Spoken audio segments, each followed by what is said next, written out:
दोस्तों कल खेसारी लाल यादव जी का एक गाना रिलीज किया गया लहर उठे, जिस गाने ने तांडव मचा के रख दिया है यूट्यूब पे। और खेसारी लाल यादव जी ने इस गाने को इतिहास बना के रख दिया है पूरे भोजपुरी इंडस्ट्री में।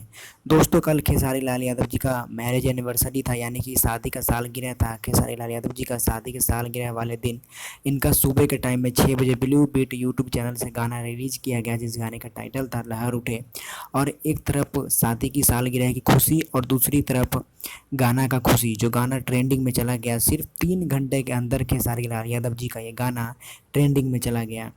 तो एक तरफ शादी शादी की सालगिरह की खुशियाँ खेसारी लाल यादव जी मना रहे थे, वहीं पर दूसरी तरफ देखें तो दूसरी तरफ गाना की खुशी सेलिब्रेट कर रहे थे खेसारी लाल यादव जी और चंदा भाभी। दोस्तों आप खेसारी लाल यादव जी के बारे में क्या कहेंगे, प्लीज़ हमें कमेंट करके ज़रूर बताएं। अगर आप खेसारी लाल यादव जी का फ़ैन है तो इस वीडियो को लाइक कीजिएगा और चैनल को सब्सक्राइब कीजिएगा, ताकि हम एक से बढ़ के एक वीडियो आपके लिए लेके आते रहें। Thank you.